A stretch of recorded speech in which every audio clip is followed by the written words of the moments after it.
Hey everybody, Terry here with Fast Cast Rods again, and I wanted to make another little quick video to answer a question that I've even asked myself is if you catch and release like I do, I'm not a huge fish eater, but I'm a big fish catcher, uh, do you need a fishing license? And the answer to that is yes. Even if you're catching and releasing, you need a fishing license. Now, there's a couple of things that might make you not have to have a fishing license, depending on what state you're in. Again, I'm in California, and so California Fish and Game, I go there a lot. Um, if you're going to fish, you must have a license. However, if you're a senior, and I believe it's 55 or 65 and older, or younger than 17, you don't need a fishing license. You know, after you get hit a certain age, you've already paid your money, and you don't need to have a fishing license anymore. And up unto a certain age, you don't need to have a fishing license. So you have the opposite ends of the spectrum. You have the younger than 17, older than, I believe it's 55 or 65. I'll have to double check that. And then anywhere in between that, the only time, there's a couple of other instances where you might not have to have a fishing license. One is the state of California and other states have, like state of California has 2 free fishing days a year. It's on their website, and where you can fish for free twice a year, 2 days. Or how about private lakes? Are private lakes, are they excluded from that? And the answer to that is yes and no. It just depends.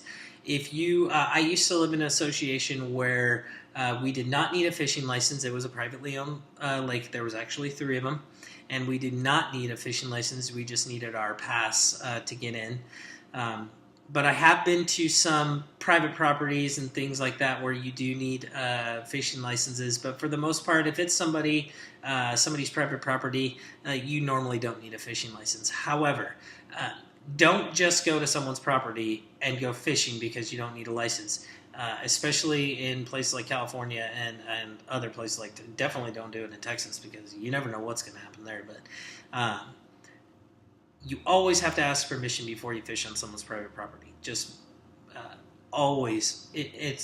And you would be surprised how many people say yes more often than not, just because I've gone up to people. I've seen a pond that's year-round and gone up to people and asked them, hey, can I fish your pond?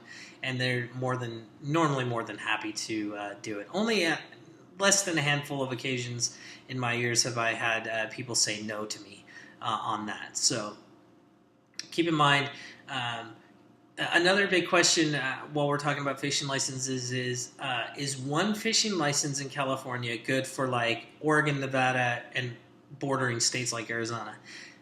No. You must acquire a fishing license in every state that you're going to fish in. They are just, when you cross over the state line, your California or your Texas or your Ohio or your wherever fishing license, it stays there. You're in a new district. Every state governs their own fishing game. So California has a fishing game. Nevada has a fishing game. Kentucky has a fishing game. All 50 states. So always check with the regulations. One other question about licenses is, does a saltwater license and a freshwater license, are they the same thing? And no, they're not always the same thing. When you go saltwater fishing, you get certain saltwater tags and things like that. And when you're freshwater fishing, freshwater pretty much covers lakes, streams, ponds, any enclosed body of water that isn't out into the ocean. So if you are going to get a fishing license, make sure if you're normally a lake fisherman or angler or ponds or rivers like I am, and then you want to go out to, let's say, places near me like Fort Bragg and stuff and go ocean fishing, make sure that you check with California Fish and Game and that you get the right tags, because if you don't and you're out there, the Coast Guard, Fish and Game, they can come up to you, they can ask you, they can talk to you, and it's a really big hefty fine. It's a big fine. Not worth the 50, 60, 100 bucks, whatever it costs for tags in your state. Now, I made it pretty easy. On my website, Fastcast, I have a link to every single fishing game website in the United States. So instead of having to look it up, you can go to fastcast.com, and right on the top there's going to be a link to fish and game departments for each state. You click on the state and it takes you right there, and you'll be able to figure it out. So I put a link to the article here